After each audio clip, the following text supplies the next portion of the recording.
And we're live, and it is a packed house for this one. We got the whole squad here. Everybody here. Everybody here. Everybody for a little bit. Everybody. Yep. Everybody in the club get up. Wrong song. Anyways. Oh, you're dropping that? Okay. We're all firm in the club.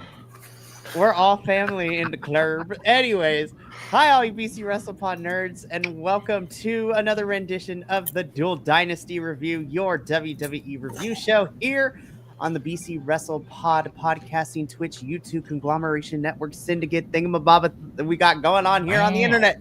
Wow. That's a lot of words.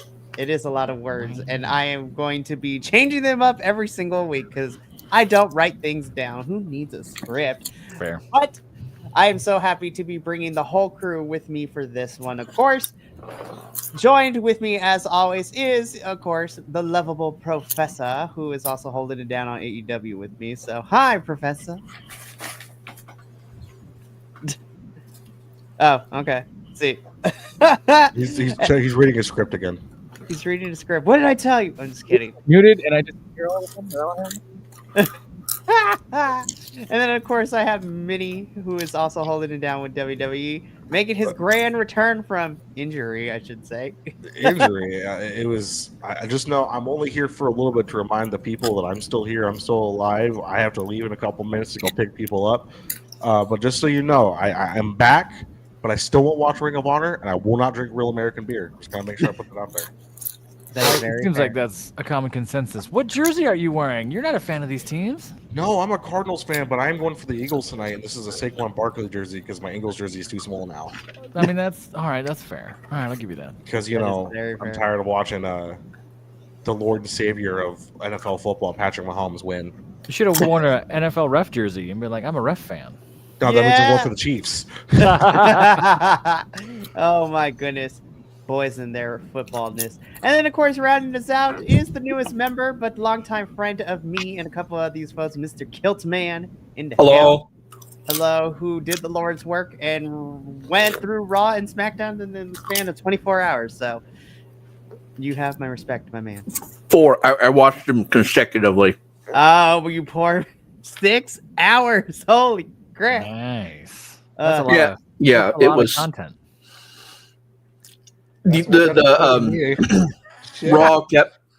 Raw was so messed up. It kept skipping. Oh my. Yeah. I'll fix it eventually. I mean, Raw. SmackDown is still a 2-hour show. It's just an extra hour of stuff we don't need. So More soap opera. It's a soap opera, which we'll get into in a little bit. But if you're new here to BC WrestlePod, if you like what you see, follow us on all over the social medias. We're on Facebook, YouTube, Twitch, Instagram, TikTok. We have Threads, we have Blue Sky, we have merchandise. So, yes, we have a lot of things. So please make sure. Get with them, Mikey. Like, they still haven't sent my hoodie yet. Yeah, I'm going to get on them. I'm going to be like, where is this hoodie? I ordered it in October. Order our merch. They're having some technical issues. That's what it is. I did email and reach out. They're having some issues. So I think they're just tired of hearing from me. didn't you order it like a year ago? I ordered it in October. Oh, that's not okay. Well, that's still not great, but at least it's not. Technically, it's still last year. Yeah, technically, yeah. So I Why will did we get on invite those Colt again? God, I forgot about all these goddamn puns and shit. So this is going to be interesting. But make sure to follow us all over there. Get some merchandise. I promise you they're pretty good, but I will be emailing them. I will be sending them a strongly worded email. So let's just get on with it because we're trying to keep it to an hour because today is the bowl of supers for most folks here. So we're just going to go on through this because we're going to just jump straight into Monday Night Raw. Now, Raw, I'm going to give you some grace here because when I watched it live, we had lots of problems, lots of issues, lots of things. I don't know what was going on.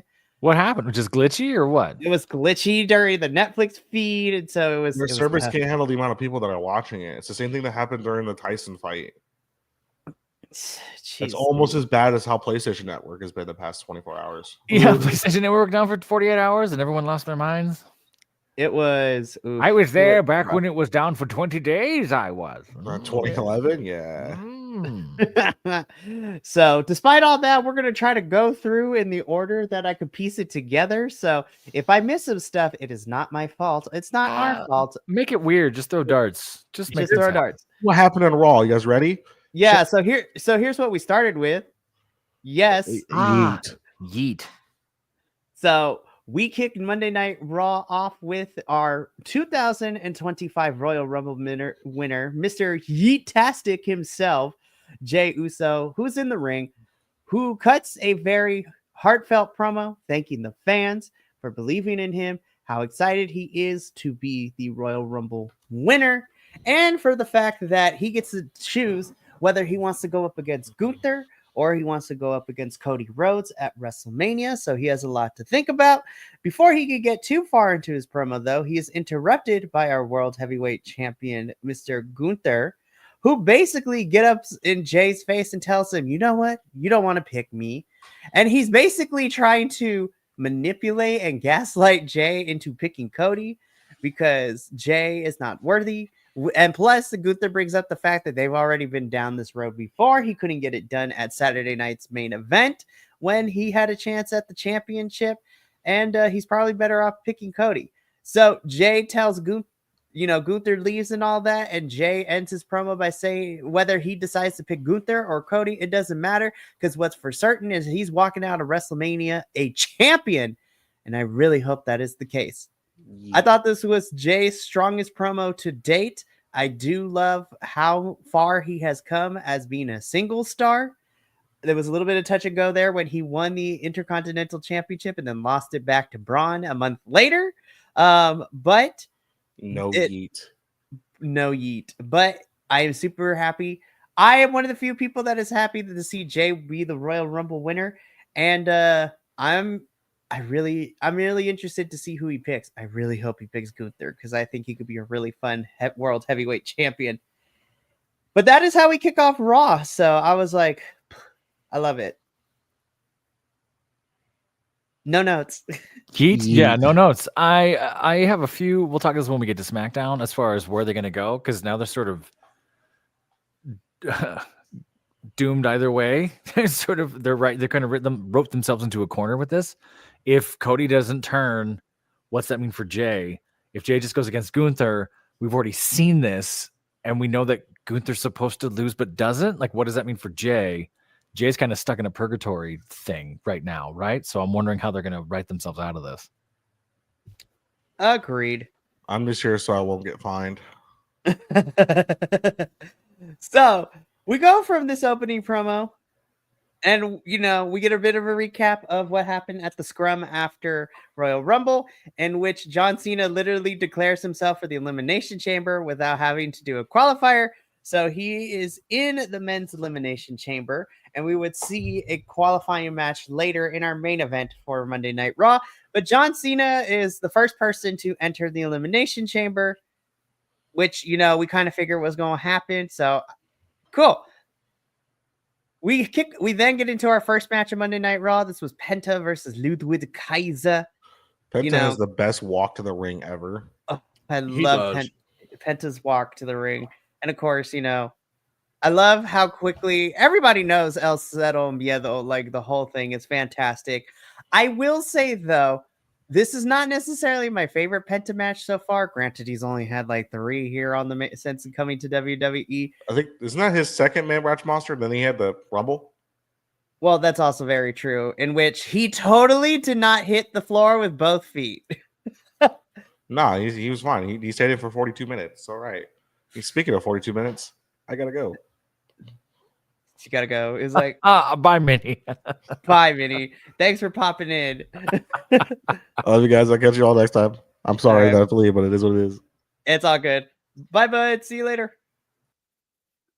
Alrighty. So with that, let me just change the scene while I also talk about this match.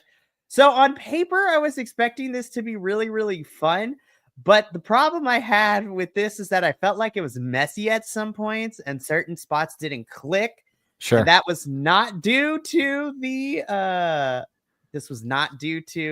technical issues we were having. So I don't think Penta is struggling. I think he's just there's a certain polish and rep that WWE has in the ring, and Penta's just different, and that's okay. They're trying to iron this out as fast as they can because Penta got here, they threw him in the mix. Like, okay, great, here's the Rumble. Okay, great, you're doing this. Okay, great, here's Chad Gate. Like, there's stuff to do. I think Penta will figure it out. But this is what we've seen. We saw this with Tangaloa. We saw this with a few other folks that have come in, right? Where it's sort of like, hey, you've been in other promotions for a long time. Jump in here and do it.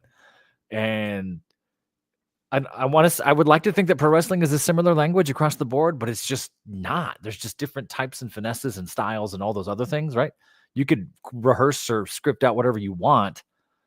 Some folks just work differently. So I hope people rise up to match Penta instead of Penta having to water himself down. That's the danger of this. That's what I'm getting.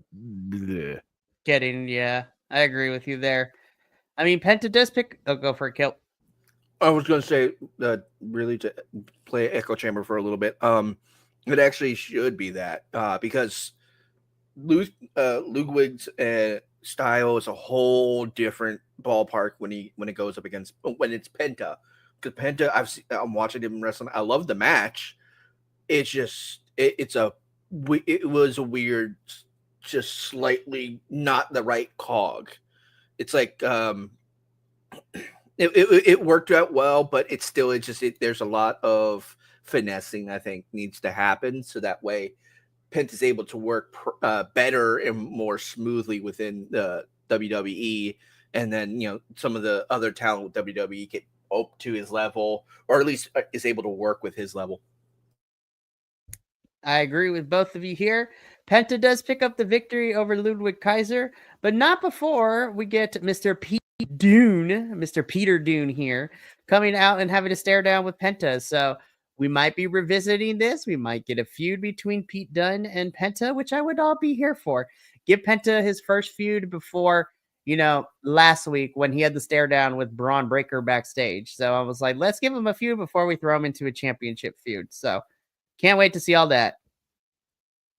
Finn Balor is pissed off Dominic Mysterio for not getting the job done and reclaiming the tag team gold. Dominic fires back saying that Finn hasn't been able to get the job done either. This whole entire sequence is we are continuing to fracture the relationship of the Judgment Day. And that split is going to be very fun when it inevitably occurs. But Dom and Finn are at each other's throats and they are at odds with each other. Also, shout out to JD McDonough for finishing that tag team championship match with a punctured lung and broken ribs.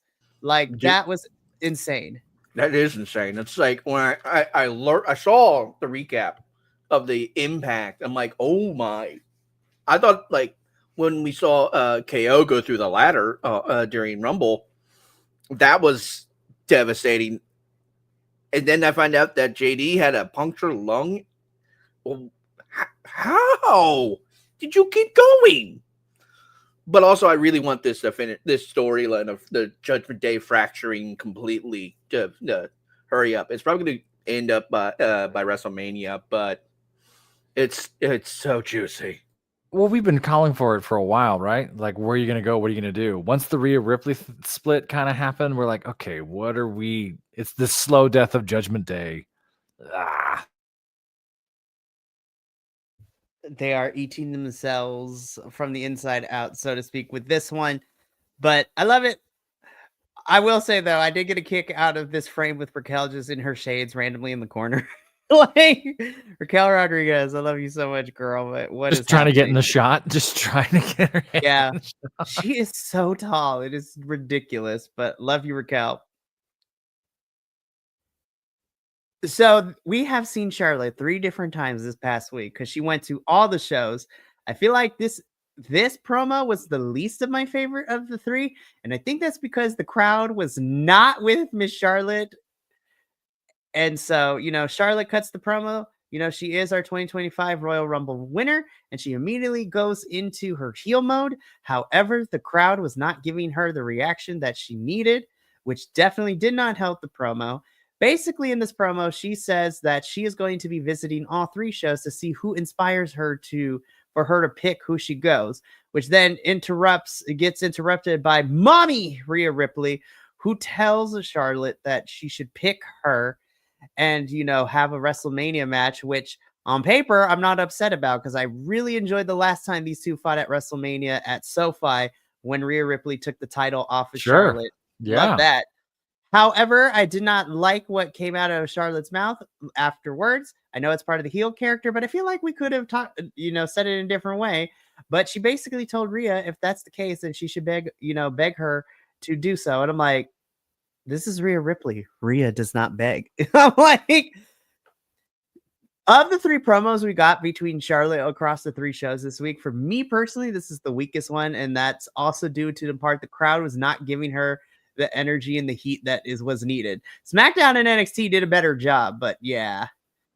I love Charlotte. I don't want to see this particular match at WrestleMania. Sure. I think Charlotte go for it. Sorry, I didn't mean to cut you off. I'm okay with Charlotte. I don't dislike Charlotte. I think Charlotte's done great things. Obviously a better heel in my opinion. I kind of go back and forth on the whole, she was out for so long and then she immediately gets the cut in front of the line thing. But that's kind of the angle that they've always built, right? And then just leaning on that more is a heel angle to build on, and she is fantastic in the ring when she's 100%. She's doing cool stuff. So I get it. She has a lot.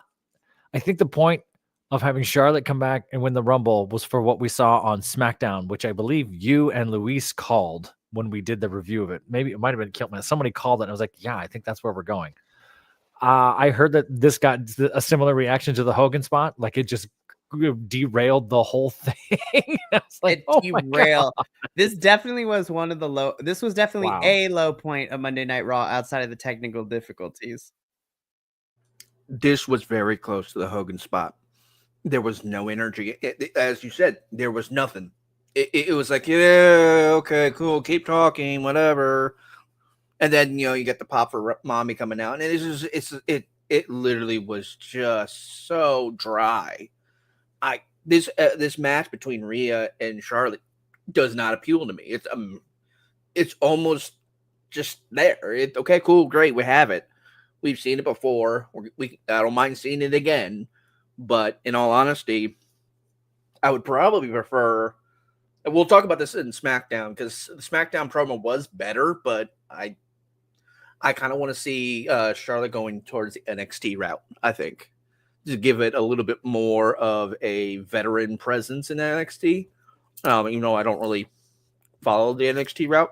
Yeah, but I think that would be the better option. When we get to SmackDown, I'll talk about why I think Charlotte picking the SmackDown Women's Champion, which it would be Tiffany, is the better choice. Because at least right now, I don't see Charlotte Flair being Julia. That's the problem, because Julia is a powerhouse internationally, but not for, tune into the NXT show on Wednesday and to discuss that more, where me, Luis, and Will talk about it. Because I'm pretty sure it's going to be mentioned, especially since we're building towards Vengeance Day this weekend. But yeah, final thoughts on this segment. We saw this match 2 years ago at WrestleMania. I loved it, but I don't want to revisit it currently right now because the person who I think Rhea should face after this little short segment, Sammy congratulates Jay. Karrion Kross gets in Sami Zayn's face. Anytime Karrion Kross interacts with the face, they always end up turning heel at some point. He has a track record, so who knows? We'll see what happens with all of this. But this was just a quick backstage segment. But again, I don't want Charlotte and Rhea because the match I think should happen for Rhea is this one right here for Mania. Damn. Yeah. This is the match I want to see. That's the one. So backstage, we have Io Sky. She has her qualifier against Liv Morgan later in the evening for the Elimination Chamber. Rhea comes up to give her some words like she's going to kill it. And Io ends this little segment before they get jumped by Liv and Raquel by saying, you know what, Rhea? I will see you at WrestleMania. And I'm like, this is the match I want to see Rhea have at WrestleMania. Io versus Rhea is what I want to see. That would be the one. That's already your match of the night, probably. I would love these two to fight it out because, at least to my knowledge, we really haven't seen these two in a championship capacity, like fight for the title, where one is champion and the other is not, since Black and Gold to NXT, which is crazy to think about, like, honestly. And then, of course, we end this little backstage segment with Rhea and Io getting beat up by Liv and Raquel. They get jumped afterwards, and a whole fight breaks out. Next match we get is LWO versus the New Day with Logan Paul out there. And New Day pick up a win because Logan Paul helps assist New Day by taking out the parts of LWO. So, which also leads to our confirmation that it is going to be Ray versus Logan Paul tomorrow night in an Elimination Chamber qualifier match. I have nothing more to say. The only thing I have to say is Dragon the Batman Lee, because that's all his mask looked like to me, was Batman the entire time. And then I'm like, okay, cool, this is kind of interesting, good energy, good match. Yeah. Oh, great, here comes Logan Paul. There's going to be an interruption, there's going to be this, and then New Day wins because of Logan interfering. I'm like, okay, I'm looking forward to this elimination match between Ray and Logan Paul. I'm upset that I'm interested, but I'll watch it. Yeah, well, if you don't want to watch the men's qualifier, the women's one should be interesting because Bailey and Valera are going up against each other tomorrow night, which should also be interesting too. So, nothing more to say about this match. I am happy to see New Day get the win, even if it is due interference, but it does help with their overall heelish character that they're going towards. Io is so depressed after this match because in our qualifier, we have Liv versus Io, which Liv wins by disqualification because Raquel tries to interfere, which then has Mommy come out to help, which then she inadvertently hits one of the participants, which causes a disqualification, which allows Liv to win. Io is so depressed. I still think Io's going to Elimination Chamber because I think we're gonna get like a final chance, like either triple threat or fatal 4-way on the Raw before the go home Raw for Elimination Chamber, and that's how Io gets in. But this sounded really confused to me. Rhea came out to do what? And then what happened? She came out to even the odds because Raquel tried to get involved. Okay. But then it inadvertently cost Io the match, which allowed Liv to win. So I'm just like, this was okay. crazy. All right. Io will get to Elimination Chamber. I promise. I think that a wild card match for the Elimination Chamber would be perfect ending for this series of matches. Do they do those? I thought they did it once before, didn't they? I have no idea. I haven't been paying that close attention since.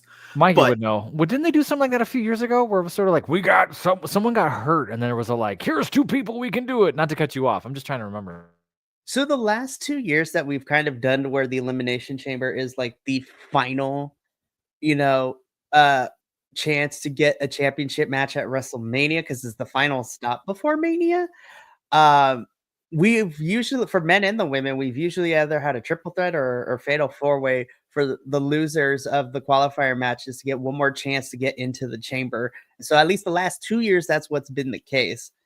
I find it interesting, though, how Raw and SmackDown are doing it because Raw's qualifier are one-on-ones and SmackDown's is one-on-one for the women, but then it's triple threats for the men, which is very interesting. So we shall talk about all that in a little bit. But Liv does pick up the win. She joins the Elimination Chamber as the first spot. And Io, I will be shocked if Io does not make it to Elimination Chamber. Because then I'm like, what are we doing with Io? But I'm gonna wait until we get to Elimination Chamber before I start speculating. Chad Gable is on a mission. He's going to be leaving for a little bit because he's going to go study the dark arts of Lucha Libre. I'm still holding out hope that it is Malachi / Aleister Black he is going to visit, but who knows? But he's leaving America Made to go study the dark arts of lucha libre, which on paper sounds really stupid, but I am intrigued. Especially if it leads to an Aleister Black return. Just saying. Especially if he comes back as a lucha. Like he comes back and just wears a mask. He's El Generico 2.0. Yes. That would be a great direction. I wouldn't even think of that. I was literally this whole entire segment. I was sitting there looking at him like, okay, so we have a competent wrestler. It looks like two flunkies who are basically going over the ropes in the first 5 seconds of a rumble. Okay, Mayo and Mayo 2. Let's see something here. Call them Mayo. Yeah. I mean, since the Creeds have come up to main roster, they really haven't been able to do too much, which kind of sucks because in NXT they were fantastic. But with Chad, like, on screen, in character, going to go away for a little bit. Hopefully the Creeds and Ivy get to do some stuff. I love Ivy. I think she was definitely a highlight of the Women's Rumble because she did some fun stuff. And hopefully the Creeds will do stuff. But yeah, he is on a journey. Chad Gable is on a journey to study the dark arts of Lucha Libre. Love it. It's so camp. Before we move on from this, I will agree Ivy was an amazing part of the Women's Rumble, but I just thought of something. So the dude in the back, or at least one of the Creed members in the back, I'm going to call him Hellman's, and the dude on the left there is going to be Miracle Whip. Oh my god. Fighting out of the Best Buy Appliance Center, Hellman's and Miracle Whip. Lord have mercy. I love it. I was going to call him Dukes because, that's a disrespect to that Mayo, I feel. No, Duke, yeah. You leave Dukes out of this. It is.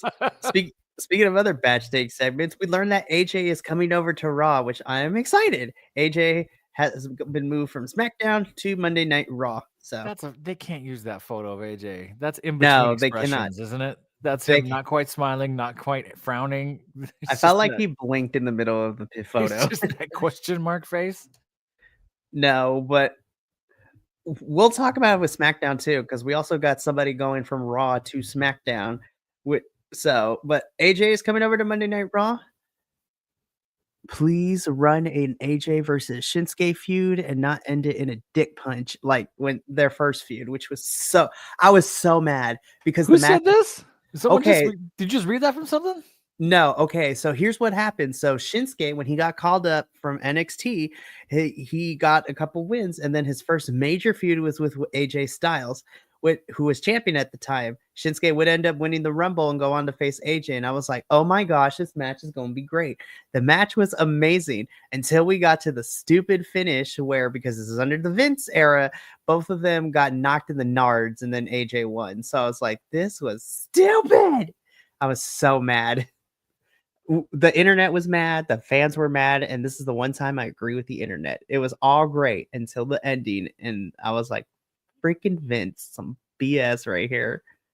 Anyways, so I would want them to run AJ and Shinsuke back, especially since, now both of them are looking towards the tail end, so to speak, which is very unfortunate to say, of their careers in WWE. But hey, give me a Shinsuke AJ feud, and I'm here for it. So Scrap Daddy Adam Pearce is excited to have AJ, and so am I. This promo was great. I love this. So we have the metrosexual Undertaker a la Seth Rollins. No, it's the great value metrosexual Undertaker, because the true proper Undertaker of this, or at least bisexual Undertaker of this era, is Damian Priest. Seth Rollins is getting ready for the Cowboy Carter Beyonce World Tour that's about to happen. Yeah, that's a Hobby Lobby Undertaker. Look at that. Wow.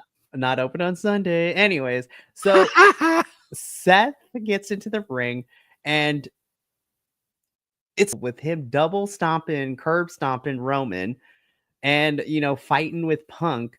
He has not fully snapped yet, and so he's leaning there. He's like, he doesn't hate a lot of things, but he hates Roman and he hates CM Punk, and he basically tells Sammy, he's like, look, when you find yourself in the position I am, then you'll have room to talk because Sammy is out here ready for his match against CM Punk.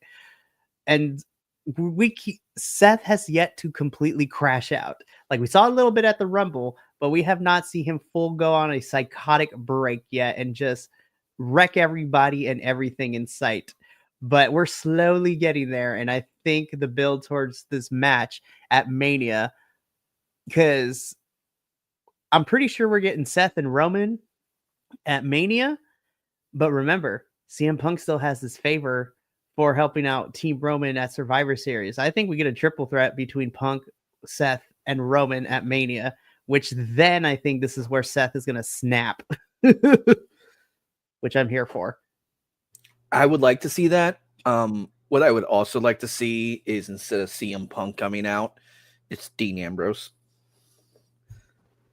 Man, yeah, that would be amazing. But Mox is currently holding the AEW World Championship. Yeah, the internet has been kind of calling for a Dean Ambrose reunion. I don't know if you've seen it. There was a kid that brought a Dean Ambrose toy to an AEW event, and John Moxley signed it as Dean Ambrose and gave him a smile and some of that. So there's something out there. New regime. I mean, with Moxley being a title holder over there, I don't think it's going to happen. But how that would be nuts. The true Forbidden Door would be crazy. Huge. It would be crazy. But this does lead us into our main event, Sami Zayn versus CM Punk for a spot in the men's elimination chamber. I thought this was a really strong main event, and CM Punk ends up pulling out the win here and is going to elimination chamber. And then at this point we have John Cena, we have CM Punk in the chamber. I'm like, is anyone else getting like we're about to run back to 2009 elimination chamber when all these guys are in here? And then I learned that this is only going to be CM Punk's second elimination chamber match in his career. The one other time he was in the elimination chamber is when he was defending his WWE championship because he was champion at the time, which is crazy to think about. But oh no, we weren't done. So match itself was fine. But this is what I really want to discuss. Package pile driver from Kevin Owens to Sami Zayn. And I'm just like, they're going to do this forever. These two are going to fight forever. Like literally from the independents to WWE, these two are destined to fight forever. And we end Monday Night Raw with a, Sami Zayn just slobbering all over the floor with Kevin Owens, who looks like to have a gnarly gash across his eye from the ladder match, just staring off in the corner. This crash out is insane for KO. I don't know what they're doing. We'll get a little bit more into this for SmackDown because he cut a promo that aired on SmackDown.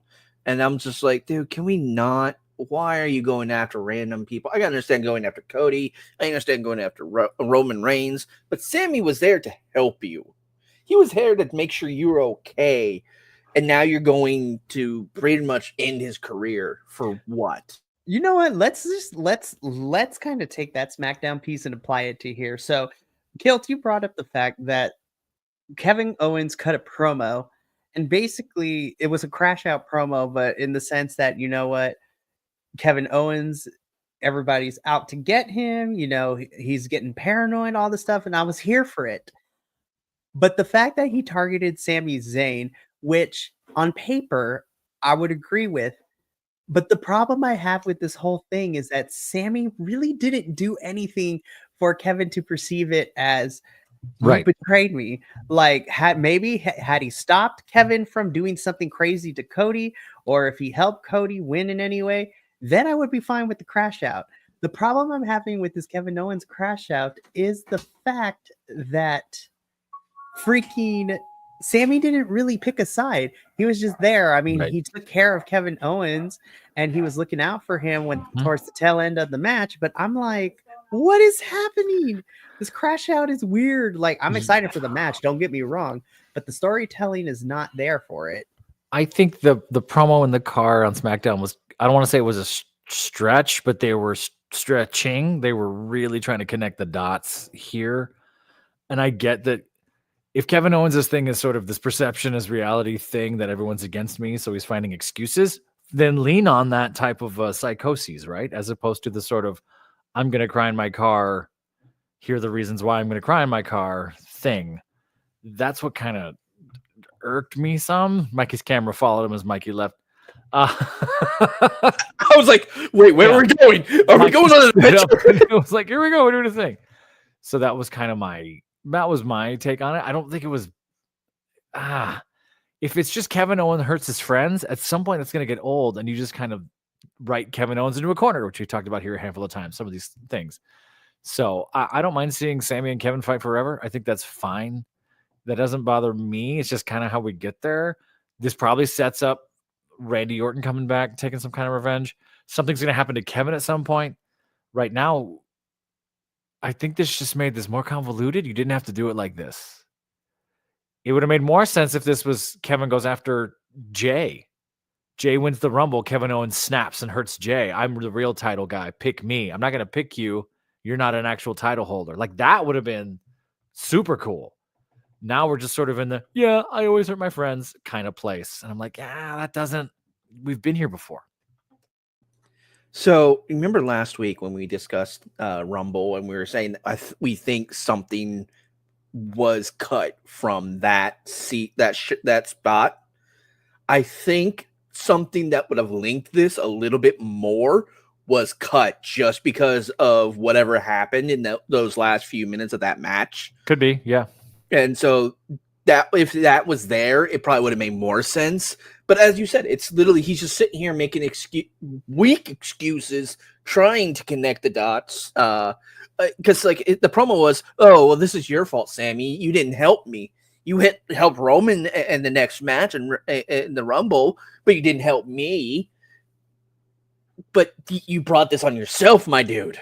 You asked for this. You wanted this. Yeah, and that's where that through line kind of falls apart, right? And that's tough. And it doesn't make Kevin look weaker. It just makes his story weaker, if that makes sense. The motivation's not quite the same. No. I mean, again, on paper, I still think that match is going to slap, but so far the story has kind of gotten convoluted. Hopefully there is enough time to fix it, so hopefully WWE fix it. But that is going to take us from Monday Night Raw, and now we're going to cross on over to the land of Friday Night SmackDown. A 3-hour SmackDown. I will say it's a 3-hour tour. Oh my God.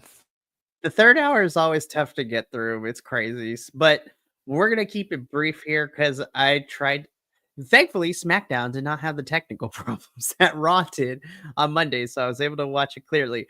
But yeah, we're struggling to get content out here for 3-hour SmackDowns, but that is okay because we kick things off again with Mr. Juicy Usi himself, Jey Uso, coming out to the ring.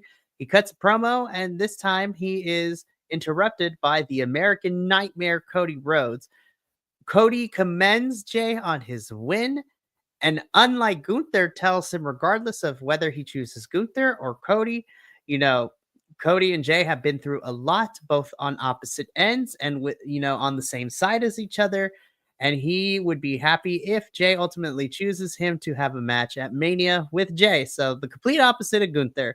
But then they both get interrupted by the Samoan werewolf, Jacob Fatu, and Mr. Yeah himself, Mr. Tama Tonga. So these two are still here. Basically, Jacob gets on the mic. He tells Jey that he is not worthy. He's not a good Rumble winner. And that if anyone should bring championship gold back to the Samoan dynasty, it should be Jacob and not Jey. So they get into a brawl, which then sets up our main event for the evening. Cody Rhodes and Jey taking on Tama Tonga and Jacob Fatu, which I was like, we've seen this match before, but I'm still excited about it because I think it's a fun SmackDown main event for sure. But yeah, go for it. I thought this promo was fine. I think it's a little, now Cody has a little bit of that, if we do this match, we can never be friends again thing, which I thought was a little callous. Like, okay, where are we going? I don't know. This one left me up in the air as well. Cause I'm like, is this going to be face, which doesn't always end well? Or is someone going to turn? Or is Cody going to do something shady? And then by the end of the night, we didn't get an answer. We just got a surprise, which leads us down the road we've been before. And the one thing I did want to touch on for this, like that promo, was Jay's like, dude, I don't know if I want to beat you or stand side by side with you as a champion. We both are wearing the bells. I'm right there. I'm like, oh, come on, give me something. Yeah, great Gunther match, whatever.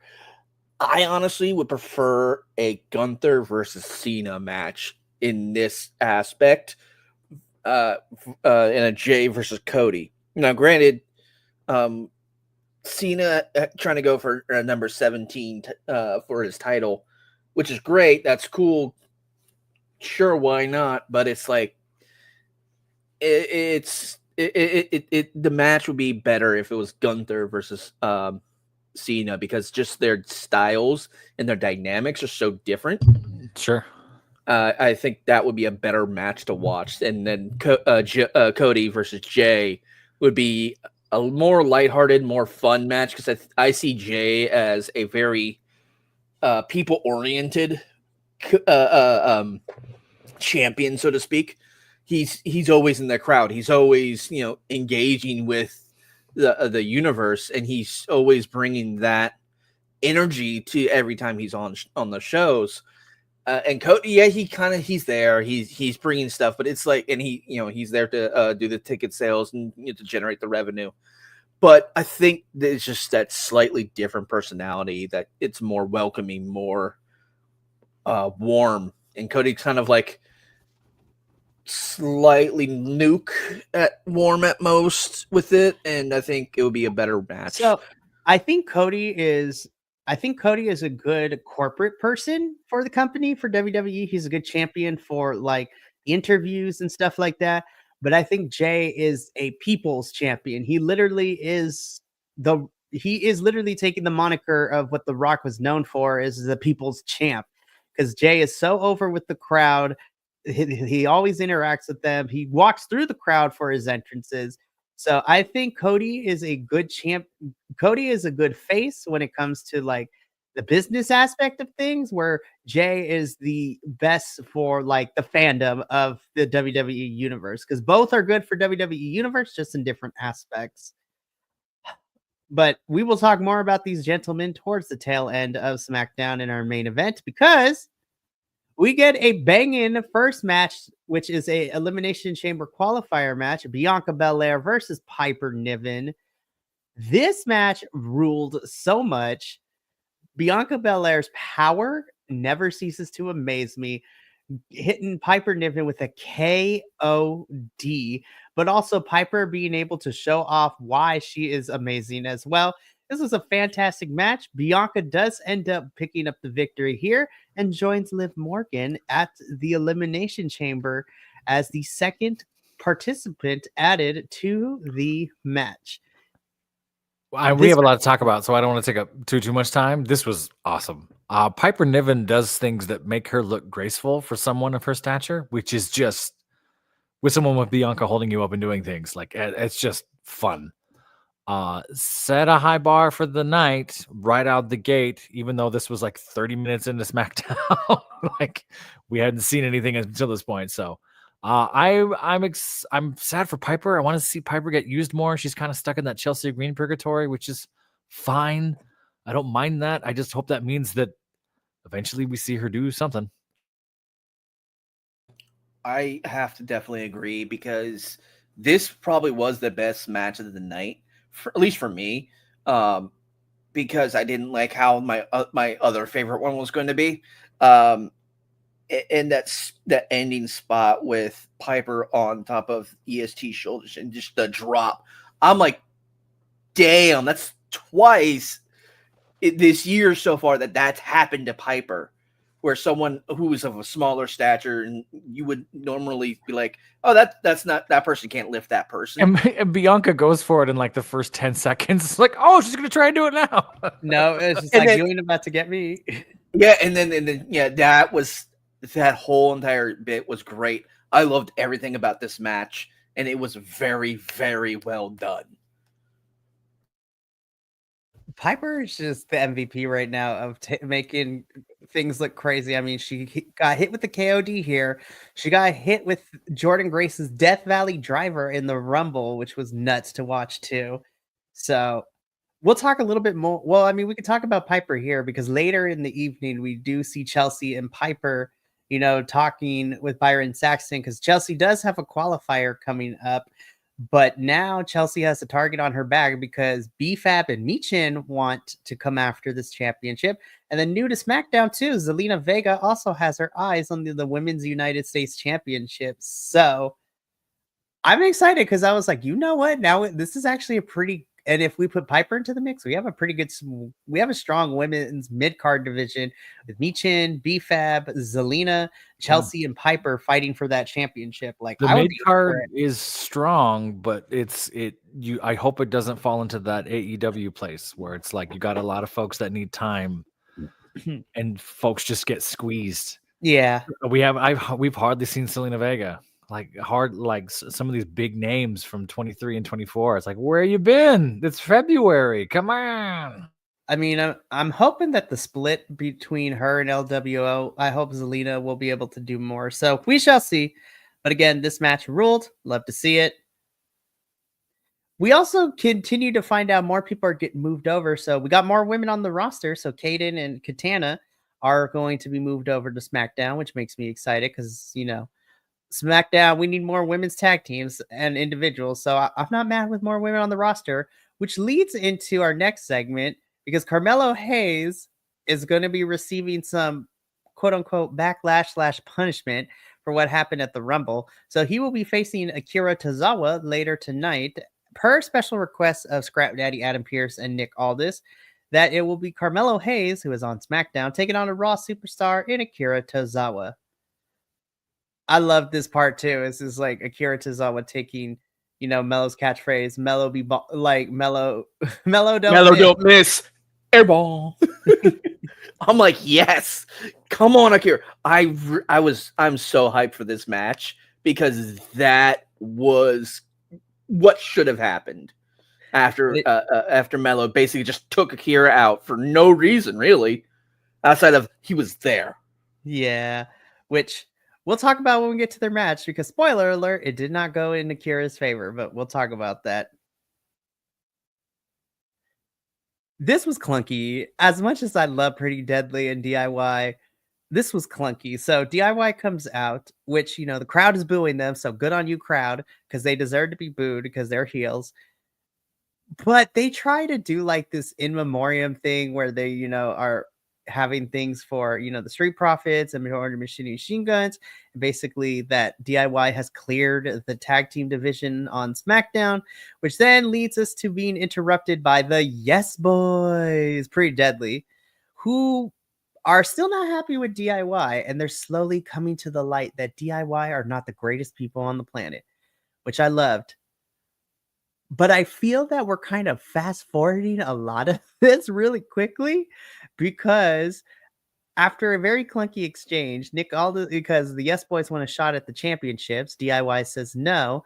Nick Aldis comes out and tells DIY that they have no right after what happened at Rumble to say who can and cannot have championship matches, but also makes the point that Pretty Deadly haven't done it enough to earn a championship a match tonight. But there will be a number one contenders match starting right now as we get into the actual match itself. Match doesn't last too long. Pretty Deadly, with the most devastating move in professional wrestling history, the surprise roll-up, does pick up the win, and they are the number one contenders. Again, I have no issue with Pretty Deadly being number one contenders had we spent like 2 or 3 more weeks leading up to that point, because I feel like we're fast forwarding through some of the character development to where Pretty Deadly are like, you know what, DIY, they're not great people. And Apollo Crews has been telling them, and so I need them to have some reflection. I felt like there should have been a big moment to where DIY truly shatters Pretty Deadly, which then leads them to be like, now I want revenge. I think you're right. I think we did fast forward this. I kind of see why, because tag team wise, we got a lot of ground we got to cover really quickly.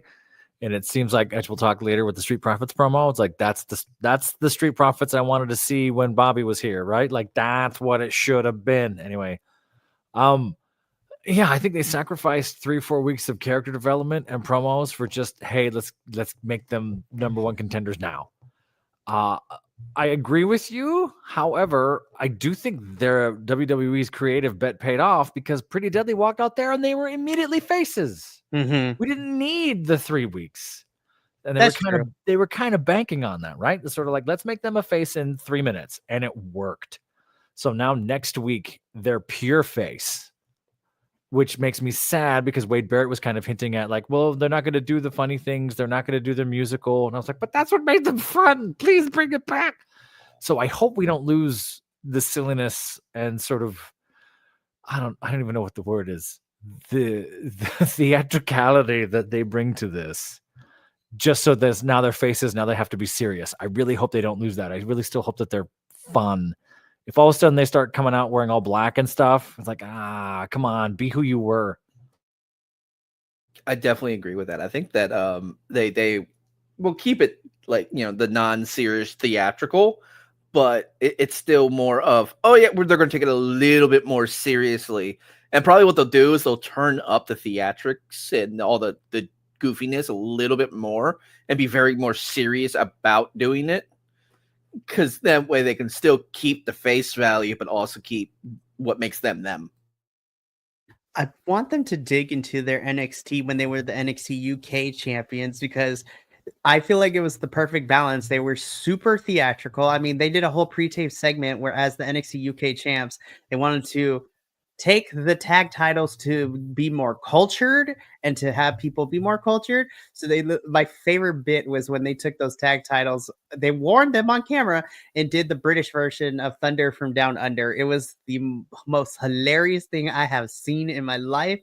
But that's the Pretty Deadly I want, who are very theatrical, over the top, but they were kind of leaning face despite them doing shenanigans to retain the titles. So hopefully SmackDown will be able to take that out. But Pretty Deadly is our number one contenders. We will see when we're getting that match and what transpires. I hope it's not a one and done, but we shall see. Before we even get to the match itself, these promos were so freaking good and were definitely one of the highlights. So we come to find out that Drew McIntyre is now a member of the SmackDown brand, which I'm not upset about. But Drew comes out here. He talks about, in his promo, he basically is like, you know what? I'm kind of chilled out. I'm going to Elimination Chamber. I'm going to get my WrestleMania moment. Gets interrupted by Jimmy Uso, who cuts one hell of a promo. I think this is my favorite Jimmy Uso promo within the last year or two that he's been on our screens. And basically had my favorite line, basically comparing Drew McIntyre to an ex-girlfriend and crying about losing. That had me in stitches. I'm like, oh my. This whole entire promo exchange between all three men, they were playing into all of the rumors and news that we've been hearing for the last couple months. And they played into it so well. So Jimmy and Jay do go back and forth before they both get interrupted. Well, Jimmy and Drew go back and forth until they are interrupted by Mr. L.A. Knight. Yeah. Which I will say started off a little bit weird because before he gets into his character promo, he gets very serious and he basically talks about men's mental health and talks about how it's okay for men and young boys to cry and to not bottle it up. So I was like, because I do believe it is also Men's Mental Health Awareness Month in February too, as much as I said. And I was like, damn, LA Knight, way to make me feel important. And then he takes that and turns, and this is what I love. He takes that seriousness, but he applies it in character, basically talking about how Drew McIntyre is crying like a little bitch. And it's just like, nobody cares. And LA Knight is going to be crushing both Jimmy and Drew's WrestleMania dreams because he needs to remind everybody whose game this is. It's LA Knight. Yeah. This was smooth. It's on my promos of the year for 2025. So I have 3 or 4 on there right now. It was just so seamless. It led me to believe that everything McIntyre did this week was a work. Totally was a work. Some of it might have been true, or he's as it happened or unfolded in the ring, he's using what was there. But of course, they're all in on it and they're leaning on it just as much. McIntyre has the angle that he's continuing on. LA Knight's just going to crush anyone who goes promo for him. Heads up. Dude is still one of the top 2 or 3 on the mic, period. This was fun. I thought this was great. If you watch it, they're all laughing at each other, and the camera keeps trying not to catch it. But Jay's laughing at the whole, or Jimmy's laughing at the whole, I don't know, I've been with you for 20 years, I don't know who you are thing. LA Knight says, I heard someone saying McIntyre, and it cuts right to Drew, who's like laughing right away. Like they're just having fun. And I think that, which led to a pretty decent triple threat. I'm not a huge triple threat guy. This was solid. And once or twice I thought LA Knight was going to fall off the ropes. I'm glad he didn't. There were some great spots in that match. So this was a really good segment overall, in my opinion. Well, I definitely agree. I liked one of the bits of the promo. I'm trying to remember exactly what it was, but that Big Jim was saying, but it was bars. It was just so well, so smooth. The ex-girlfriend thing was just flawless. It's like, dude, you lost. Is he Big Jim now? Is that going to be the Big Jim Uso? I hope so. I would love that. That is what he's trying to go after. Is Big Jim. I don't mind that. I guess it works. Now, granted, I love some of the stuff that Jimmy and Jay used to do back in when they were the team. But this separation between the two of them has actually made their characters grow more. And they're able to cut more promos. They're able to do more mic work, and I think it's great for them. Although, coming back with Uzi Hot, that would be great. I think Professor got what it. It's a random thing that popped up on my TikTok feed once, and I was like, "Ha! You want that back now?" That was a meme for a while, yeah. It's just this whole back and forth was great. The match was good, and we know that now we have Drew in Elimination Chamber, which goes into our triple threat as the professor stated, which was a pretty solid one. I agree. There was like once or twice I thought LA Knight was about to eat it, but he did not. But ultimately, this is thumbnail pick worthy right here. Drew McIntyre does pick up the victory here and is moving on to Elimination Chamber. So far it is John Cena, CM Punk, and now Drew McIntyre. Drew wants to get his hands on Punk. I don't want to go full. We have a lot to talk about. I know we're up against it. We got to move. My current John Cena theory is he is going to lose everything until the end of the year. That is fair. I think that's the whole never give up thing. It's going to be him losing the whole year so he has something to persevere over the entire time. And then at the last minute, maybe even Survivor Series, all of a sudden a title match appears and John Cena's there in the moment and maybe he gets it then. The way he's building it up is pretty smart. And I'm just I think that's my premonition right now is that he's going to get into these big things and he's going to lose each thing. Mm-hmm. And then all of a sudden he's going to get it at the end of the year. That's my hunch. Yeah. So we currently have three of the 6 spots filled. So we only have 3 more to go. So moving on from here, we get our final SmackDown qualifier made because Damian Priest, bisexual Undertaker, is gets an interview backstage, and then he gets interrupted by, I have to shout out the cameraman because we know Braun Strowman is a big man, but so is Damian Priest. So I was like, oh snap, Braun's not towering over somebody because these two are hella tall. But both of them want to take revenge for things that have happened. So our final SmackDown Elimination Chamber qualifier happening whenever is going to be Damian Priest versus Braun Strowman versus Jacob Fatu. So I'm sitting here, I'm like, that match is going to slap. Like, holy crap, that's a lot of men in that. That's a lot of meat in that ring. That's some big dudes. That's going to be fun. Look at this. Damian and Braun are almost standing at the same height, which means they are like 6. They are taller than 6'6" and 6'8", right? Damian's at 6'6" and Braun is 6'8", I believe, right? I think so. I know Braun's really, really tall. But holy crap, this match is going to be crazy. Damian Priest is 6'5".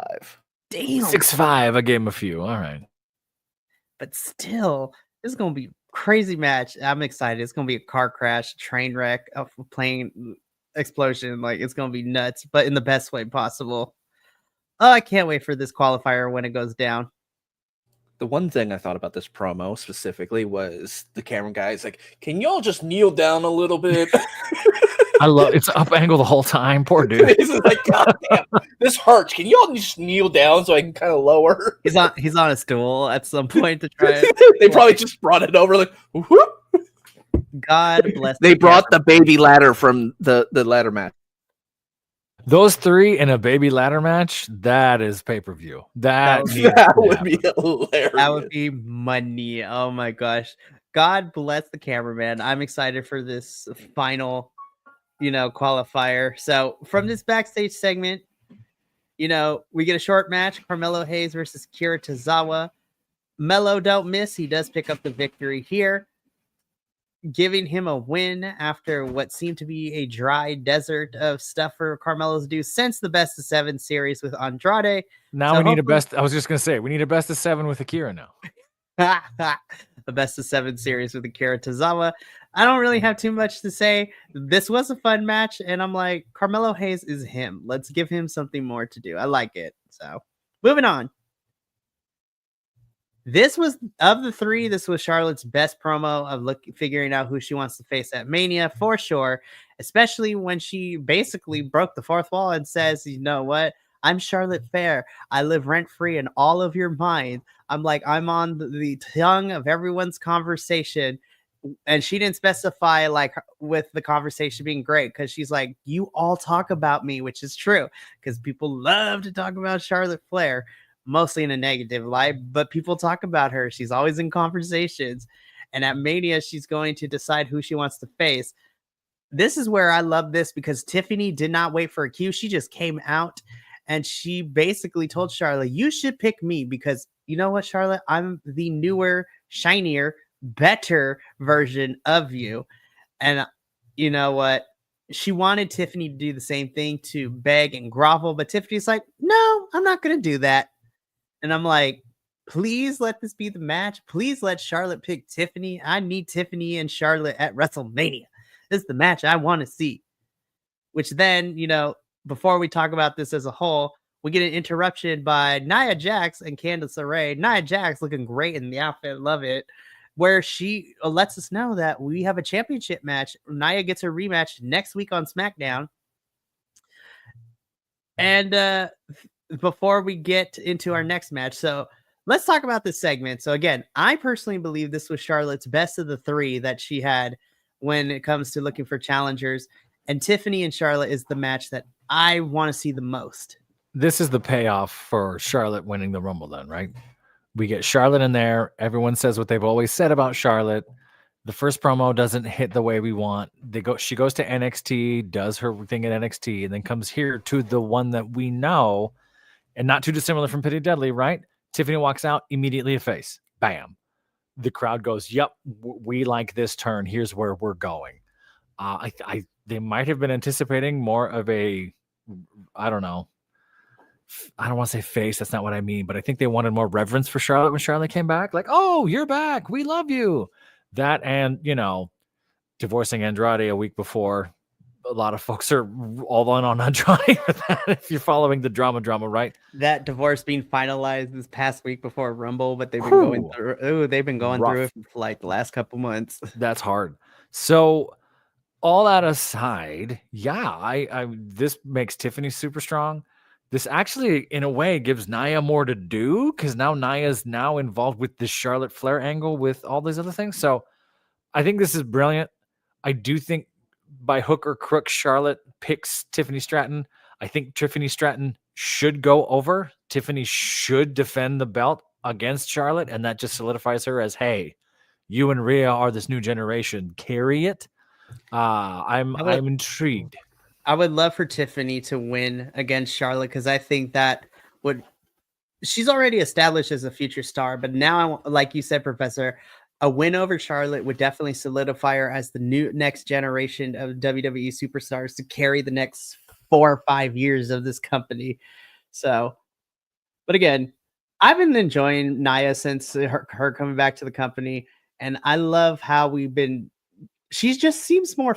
She's seems to be having more fun, and she's not as worried as with her previous stint of what the internet and the fans have to say about her, because they were rough on her, and they still are to this day. But I feel like she has gotten more confidence in herself, where she's like, okay.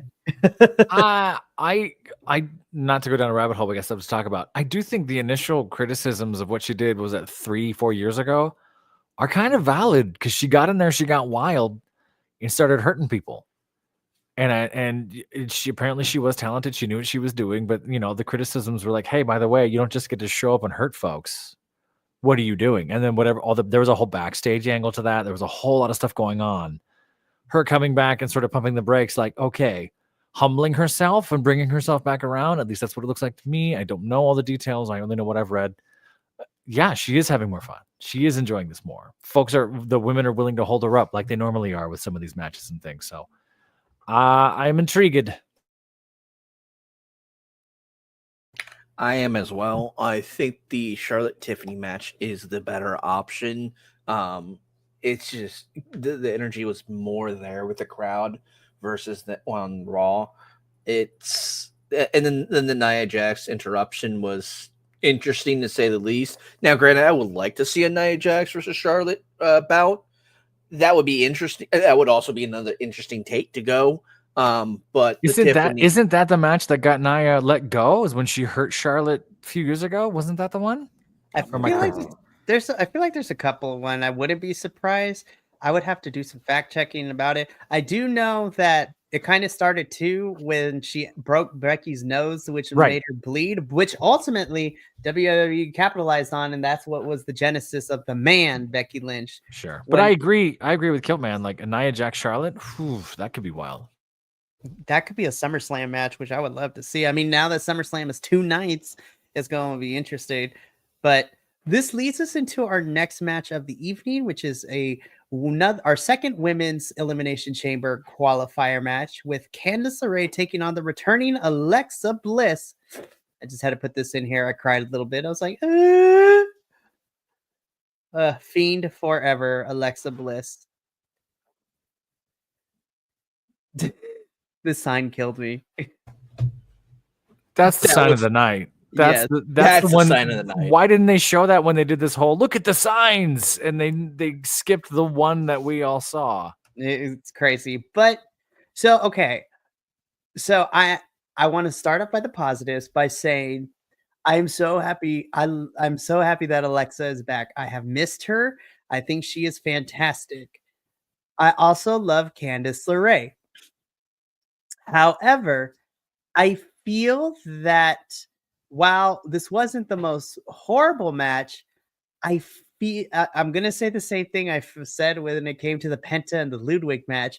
I feel that Alexa and Candice's wrestling styles are different from each other.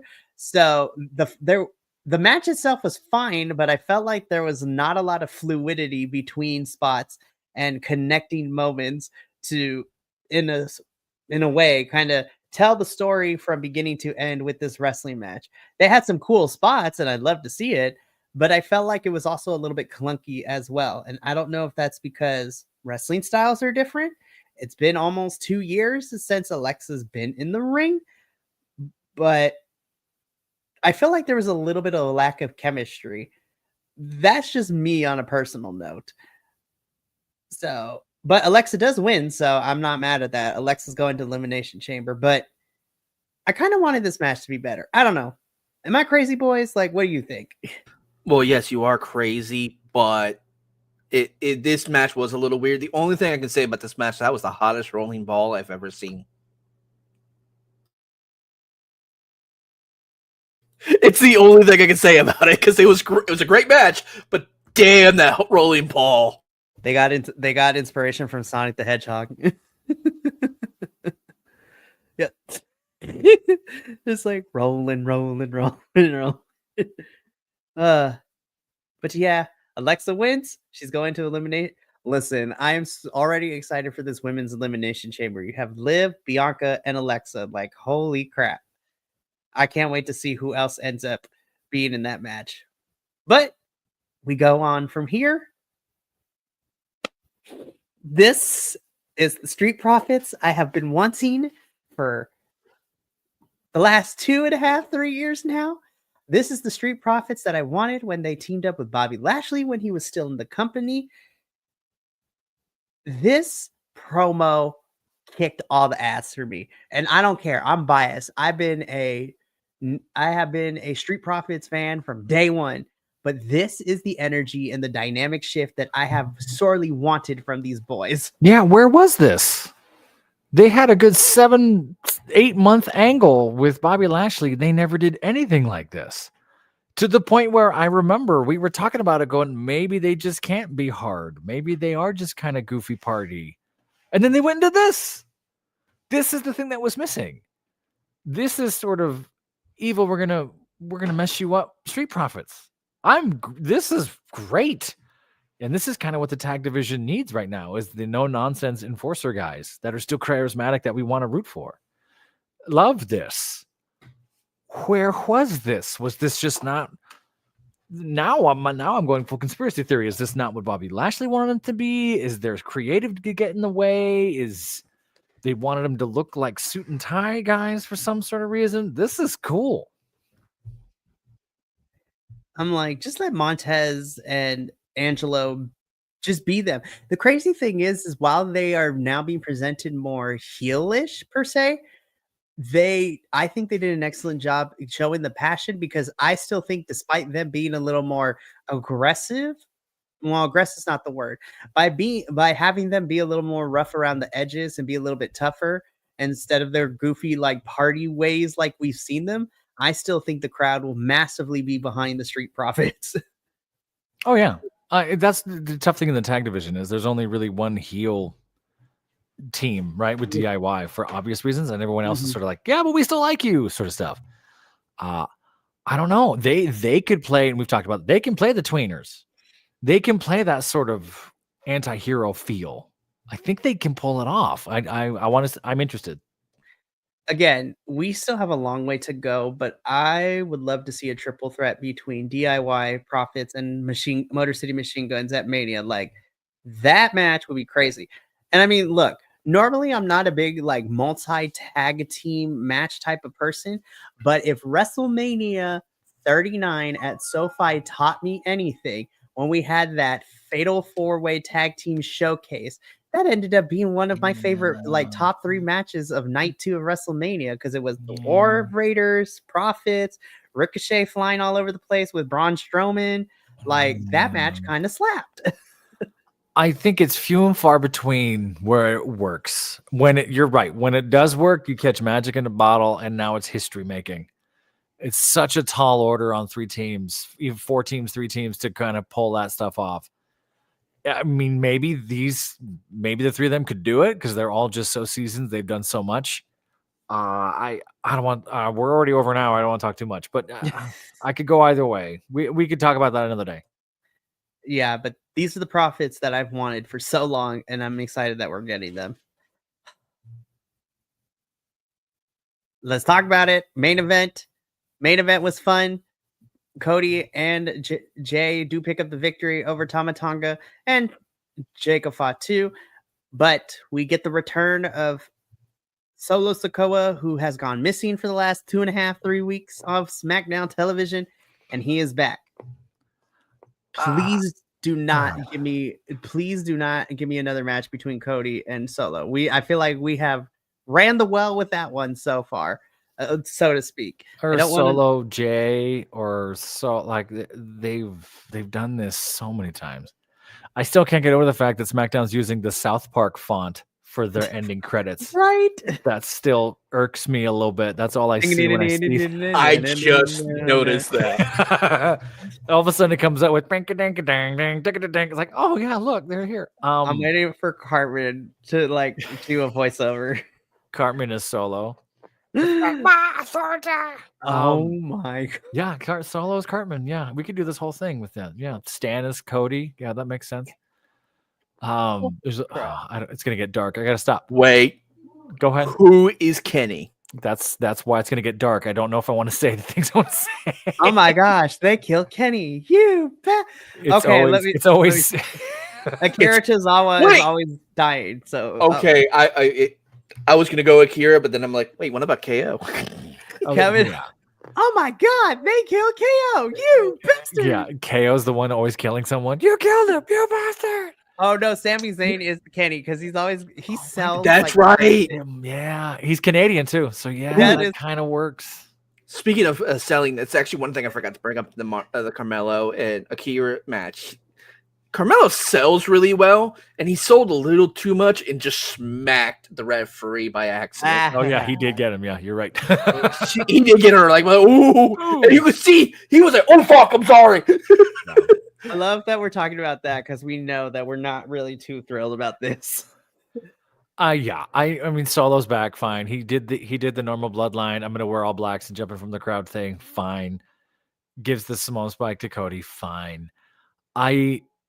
Solo, I thought the whole point of doing what we did with Solo was that he could have time off. He was gone 3 weeks, 4 weeks, 3 weeks. They're like, you know what I mean? They might have an angle for him. It doesn't seem like there is any bloodline, anything. No one's allegiances to anyone anymore. So if they're just kind of like, hey, let's get some singles matches out of this, or let's figure out what we're doing until Tungaloa is ready to go again. I don't hate that. If this is sort of a Solo versus the world revenge tour, we've done that. We've done that like 5 times. So I think Solo's kind of stuck. The way they ran that angle did not do him any favors. I like Solo. I think Solo does great stuff.